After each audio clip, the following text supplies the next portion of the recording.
Muy buenas tardes, estimados compañeros. Buenas tardes, profesora Karen Quevero. Quien les habla, Carmen López. En la tarde de hoy vamos a conversar los defectos de la pared abdominal. Les pido disculpas porque tengo un resfriado muy fuerte y tengo un poquito de disfonía por si se escuchan los audios un poquito diferentes.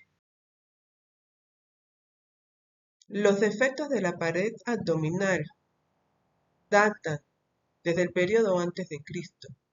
Ya en 1552 a.C., el papiro de Ebers hacía una referencia que es la más antigua registrada. Cuando busca una hinchazón en la superficie del vientre, lo que sale es causado por la tos. Así tenemos que la hernia de la pared abdominal es la protrusión del peritoneo parietal que puede acompañarse de vísceras intraabdominales a través de un orificio o anillo anatómicamente débil de la pared abdominal. Como ustedes lo pueden observar en la figura, encontramos un saco herniario formado por peritoneo parietal que comprende cuello, cuerpo y fondo y protruye a través de un orificio o anillo aponeurótico. Continuamos con la epidemiología. Las hernias de la pared abdominal son una condición común a nivel mundial, aunque la recopilación de datos precisos de la incidencia y prevalencia a nivel global es un desafío debido a la variabilidad en el sistema de salud de cada país y el acceso al diagnóstico y tratamiento oportuno. En cuanto a la incidencia y prevalencia, en Estados Unidos existe una incidencia anual de 600.000 cirugías por hernia. En el ámbito laboral hay prevalencia de las hernias en trabajadores de la construcción, la agricultura, la industria manufacturera, el transporte de mercancías y el personal de salud. En cuanto a las poblaciones vulnerables, es más frecuente en hombres la hernia inguinal, la tercera edad por la debilidad de la pared abdominal y las relacionadas con las demandas físicas ocupacionales. ¿Cómo lo son? Cargar, levantar, empujar o alar objetos o maquinaria pesadas de forma repetitiva o incorrecta tienen un mayor riesgo de sufrir hernia. Los datos estadísticos, el 75% de las hernias ocurren en la región inguinal. La relación hernia inguinal indirecta-directa es de 2 a 1 y la más frecuente en la mujer es la femoral, mientras que en la mujer embarazada la más frecuente es la umbilical. Entre los factores causales tenemos los factores predisponentes: saco preformada o anillo amplio, deficiencia músculo-aponeurótica, la obesidad, el género y la desnutrición. En cuanto a los factores desencadenantes, encontramos aumento de la presión intraabdominal por levantamiento repetitivo o sostenido de cargas pesadas con técnicas inadecuadas, la presencia de tos crónica inducida o exacerbada por la exposición a irritantes respiratorios en el puesto de trabajo, el debilitamiento de la pared abdominal por traumatismos repetitivos, por posturas forzadas y mantenidas que comprometan la función de la musculatura abdominal y por vibraciones del cuerpo entero que afecten la integridad del tejido conectivo y la musculatura abdominal. Continuamos con la clasificación de las hernias de pared abdominal por su localización. Encontramos hernias anteriores, hernias posteriores y hernias raras. Entre las hernias anteriores tenemos las hernias epigástricas, que es la protrusión del contenido intraabdominal por un orificio debido a un defecto aponeurótico de la línea media abdominal a nivel supraumbilical. La hernia umbilical es la protrusión visceral sin solución de continuidad del plano cutáneo por defecto congénito o debilidad de la pared abdominal que ocurre a nivel del anillo umbilical o sus proximidades.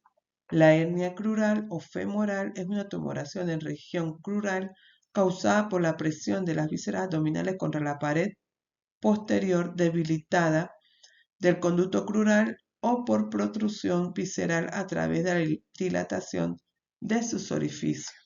La hernia inguinal es una tumoración ubicada en región inguinal causada por la presión de las vísceras abdominopélvicas contra la pared posterior debilitada del conducto inguinal, esa es la hernia inguinal directa, o por protrusión visceral a través de un anillo inguinal profundo incontinente con o sin permeabilidad del conducto peritoneal vaginal, esa es la hernia inguinal indirecta, y mixtas con compromiso de ambas.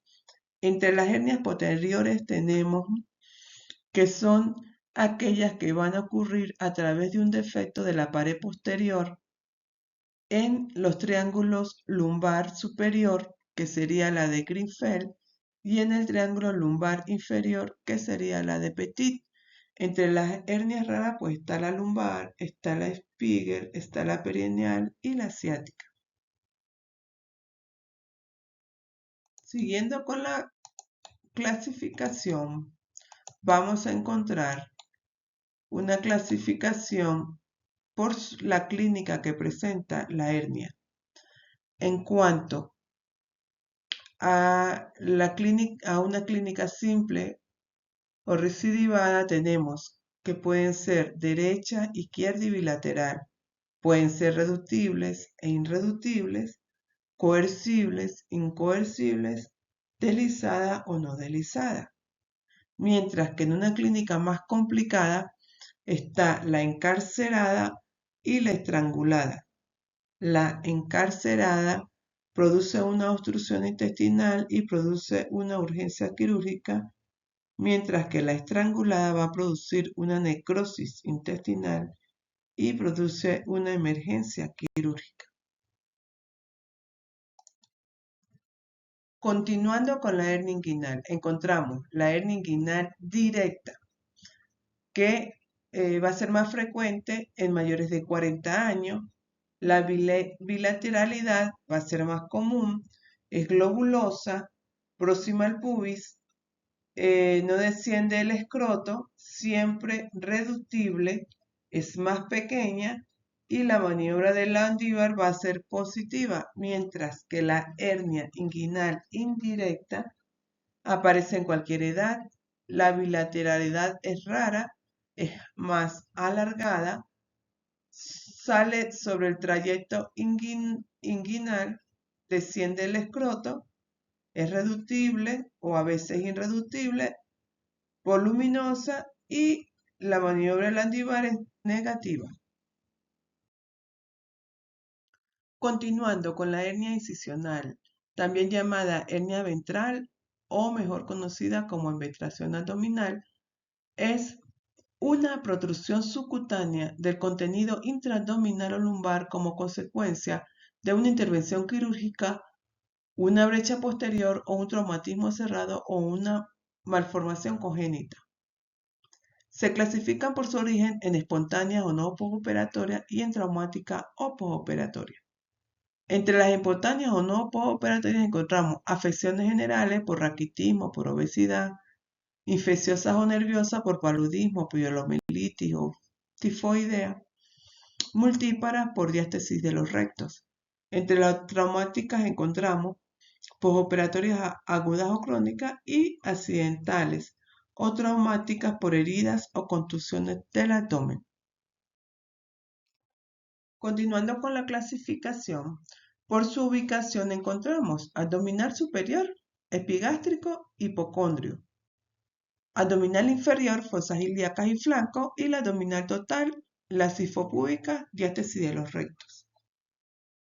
Continuando con la clasificación por el porcentaje de la dehiscencia, si hay una dehiscencia parcial, es una eventuración aguda cubierta cuando se en los planos parietales profundos, pero se mantiene la piel indemne. La dehiscencia completa, todos los planos de la pared se han separado, incluso la de la piel. Ahora, por el grado de la dehiscencia puede ser grado 1, la víscera no alcanza el nivel de la piel. Grado 2, un sector de las vísceras supera el nivel de la piel sin sobrepasar el borde mesentérico. Y grado 3, el borde mesentérico sobrepasa la piel. En cuanto al diagnóstico clínico tenemos una sintomatología progresiva con un dolor leve o intenso con la aparición de la protrusión. Ese dolor va a ser tipo sordo, pulsante, ureante, que se va a localizar y va a producir irradiación. Los factores que lo alivian, lo exacerban, va a ser el esfuerzo y el reposo. Mientras el signo, como lo pueden ver en la figura, es una masa o una tumefacción.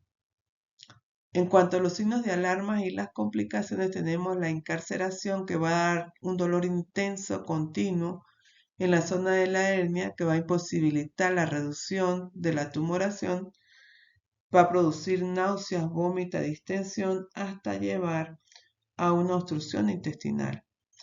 Mientras que la estrangulación, como lo pueden observar en la figura, o produce un dolor excruciante, tumoración tensa, enrojecida y caliente, fiebre, taquicardia, signos de shock, y va a llevar a la necrosis intestinal.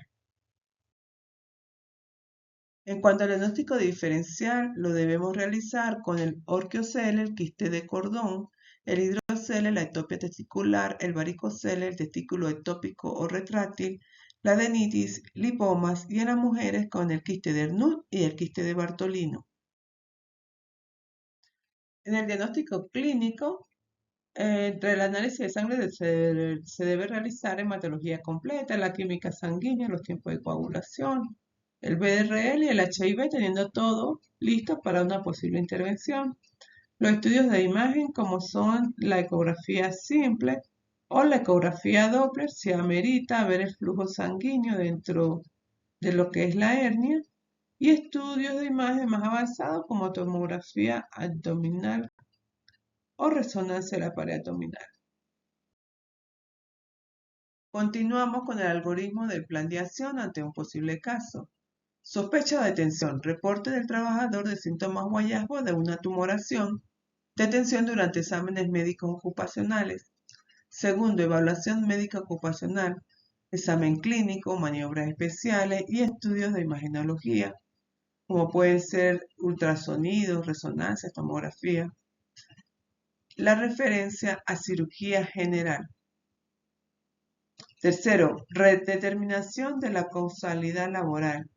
Allí encontramos el análisis detallado del puesto de trabajo, la historia laboral, donde se informe sobre toda la trayectoria laboral que ha tenido ese trabajador, el informe médico legal, que debe ser detallado, manejo de casos desde la perspectiva médico-legal y ocupacional, el tratamiento conservador, llevando su respectivo seguimiento médico y sus respectivos estudios.